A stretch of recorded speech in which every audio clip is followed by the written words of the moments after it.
Kung makikita nyo po dyan ay may 5 set ng 8-digit codes na pwede nating gamitin as recovery code or backup code. And finally, na-recover at nabuksan na natin yung Facebook account niya gamit yung recovery code. At ganun lang po kabilis yun. What's up sa inyo mga katropa? Kamusta kayo? At kamusta naman ako? You know! So ngayon for today's video ay magkakaroon na naman tayo ng isang simpleng tutorial na kung saan ituturo ko sa inyo kung paano i-recover ang nahack na Facebook account na wala ng access sa email at phone number. Hindi mo na rin ma-receive yung code dahil nga naka-turn on yung 2-factor authentication.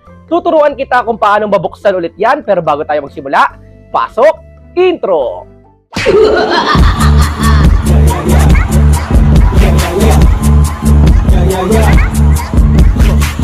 Yes, marami nga pong namomblema dahil hindi na nga nila mabuksan yung Facebook account nila at wala pa silang access sa email at phone number. At kung makikita nyo po dyan sa screen ninyo ay may nagpunta po mismo sa akin para magpa-recover ng kanyang Facebook account. At ang good news, syempre nabuksan ko at na-recover ko yung Facebook account niya. At kung nahack yung Facebook account mo, hindi mo na ito mabuksan, wala kang access sa email, phone number, hindi ka makareceive ng code dahil sa 2-factor authentication, para sa iyo tong video na to. At kung ready ka na, punta na tayo sa tutorial. Let's go! Para ma-recover ang Facebook account niya, ang unang step na ginawa ko ay pumunta sa Google Play Store.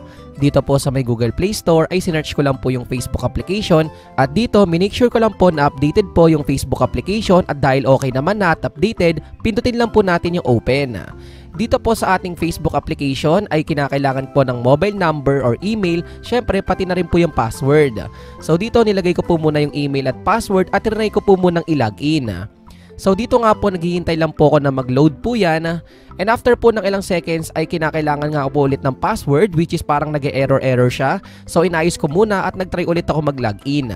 And after po ng ilang segundong paghihintay ay lumabas po na incorrect password. Ibig sabihin hindi nga po tama yung password pero may option po na get code. Pindutin lang po natin yan dahil isang way po yan para makapag-login po tayo ng ating Facebook account. So dito po lumabas yung maraming options para ma-open or ma-login po yung Facebook account niya. Meron pong ibibigay na code or link via WhatsApp, via SMS. May kita nyo rin po dyan yung enter password to login at yung no longer have access to this. So ito po yung mga iba't ibang options na binigay po ni Facebook or Meta para ma-login po ulit yung Facebook account niya.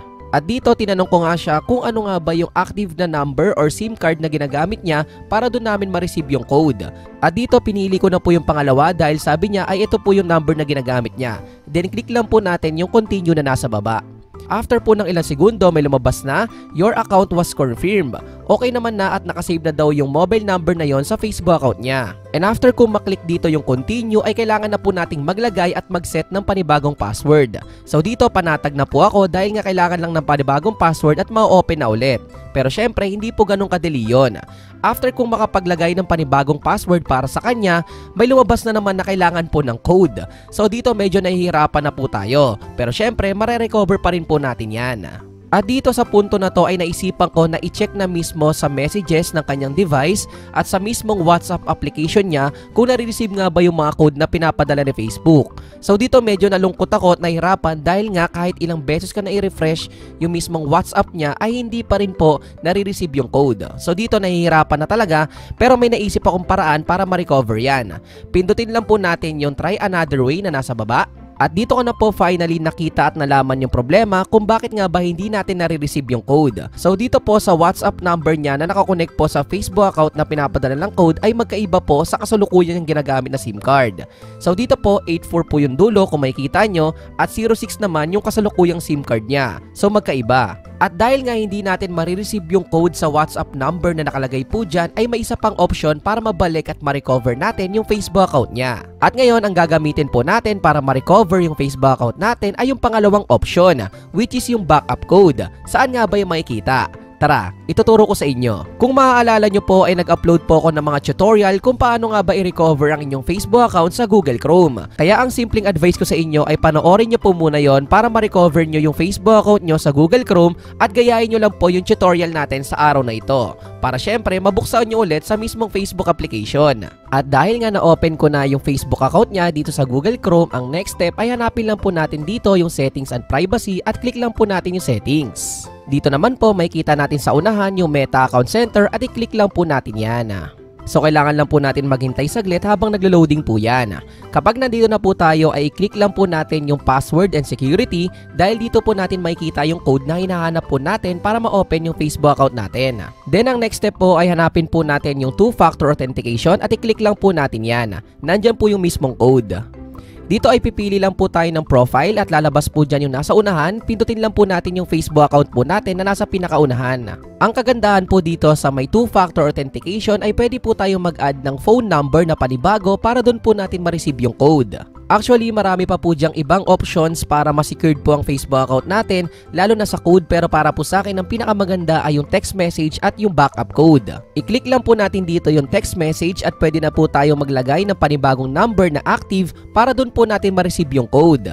Kapag nandito na po tayo sa step na to, ay i-type lang po natin at ilagay yung active na SIM card number po natin para doon po natin marireceive yung code para mabuksan natin yung Facebook account natin. So ayun po yung isang option para mabuksan yung Facebook account natin gamit ang two-factor authentication. After po natin mailagay yung number po natin dito para ma-receive yung code, ay pindutin lang natin yung next na nasa baba. At dito lumabas nga po na nasa account na po natin yung mismong phone number na yon, so nakasave na po siya. At ayun po yung isang way para sa two-factor authentication. At sabi ko nga po sa inyo kanina ay meron pang isang option. Balik po tayo doon sa ituturo ko sa inyo na additional method na backup code. Dito po sa may baba ng text message, makikita natin yung additional method at i-click lang po natin yan. Then dito makikita na po natin yung recovery codes. Use this when you don't have access to your phone at i-click lang po natin yan. And finally, nakita na po natin yung recovery codes na kinakailangan natin para mabuksan natin at ma-recover yung Facebook account natin. Kung makikita nyo po dyan ay may 5 set ng 8-digit codes na pwede nating gamitin as recovery code or backup code. Kahit ano po dito ay pwede nyo pong gamitin, pero ang advice ko po sa inyo, yung nasa pinakaunahan po yung gagamitin po ninyo. So dito isa-save ko na yung 00963291 na gagamitin natin as backup code. At dahil nakuha na natin at nalaman yung kailangan natin na backup code or recovery code, ay punta na tayo sa pag-recover. At balik po muna ulit tayo dito sa ating Facebook application na kung saan kailangan po nating ilagay yung mobile number or email, pati na rin po yung password. So dito itatry na po natin mag-login. Lalabas po ulit dito yung kailangan yung code at pindutin lang po natin yung try another way na nasa baba. At dito ang pipiliin natin na option ay yung backup code. Again, nalaman na po natin at nakita yung backup code or recovery code, kaya pindutin lang natin yung continue na nasa baba. Enter a backup code. So dito kailangan na po nating i-type at ilagay yung backup code na nakita po natin kanina. 00963291. After po nyan ay pindutin lang po natin yung continue na nasa baba. Maglo-load lang po yan saglit at ayun, na-open na natin yung Facebook account niya. Ang next step ay pindutin na lang po natin yung save na nasa baba para every time na maglalagin na hindi na po siya mahihirapan. So maglo-load lang po yan saglit at hintayin lang po natin. At dito may mga magpa-pop up or lalabas po dyan at pwede po nating i-skip yung mga steps na yan. And after po natin may skip lahat yan, and finally, na-recover at nabuksan na natin yung Facebook account niya gamit yung recovery code. At ganun lang po kabilis yun. At dahil okay na at na-recover na natin yung Facebook account niya, ay punta naman tayo sa kanyang messenger. Ang sabi niya kasi sa akin, pati daw yung messenger niya ay hindi niya nabubuksan dahil nga sa Facebook account na to. Actually, dahil na-recover na natin yung Facebook account niya, ay mabilis na nating mare-recover din yung mismong messenger niya. At ayan, naayos ko na rin po yung messenger niya at mababasa niya na ulit yung mga messages. At syempre, effective po yung tutorial natin sa araw na ito. At ganun lang po kasimple at kabilis kung paano nga ba i-recover ang nahack na Facebook account na wala ng access sa email at phone number. Ang simpleng may advice ko lang po sa inyo ay i-save nyo, i-screenshot or take note, isulat nyo sa malinis na papel yung mga recovery codes na pinakita ko po sa inyo kanina. Yung recovery codes ay mahalaga po yon para in case na wala ka ng access sa phone mo or sa Facebook account mo ay mabubuksan mo ulit. Maganda rin po na i-update mo yung number na nakalagay sa pag-setup mo ng two-factor authentication. At ayun lang po yung simpleng tutorial natin sa araw na to at sana meron ka pong bago natutunan. At kung ikaw ay may clarification, suggestions, or questions, ay pwede mo yung i-comment dyan sa may comment section sa baba. And also, pwede mo ring i-like and follow yung Facebook account ko na makikita mo dito. At syempre, kung bago ka lang at napadaan ka dito sa YouTube channel ko, ay welcome na welcome ka. Pwede ka mag-subscribe at pinutin ang may wagang notification bell para sure at 100% sure na updated ka sa mga future uploads ko. You know, peace out, like, comment, and subscribe. Peace! One love.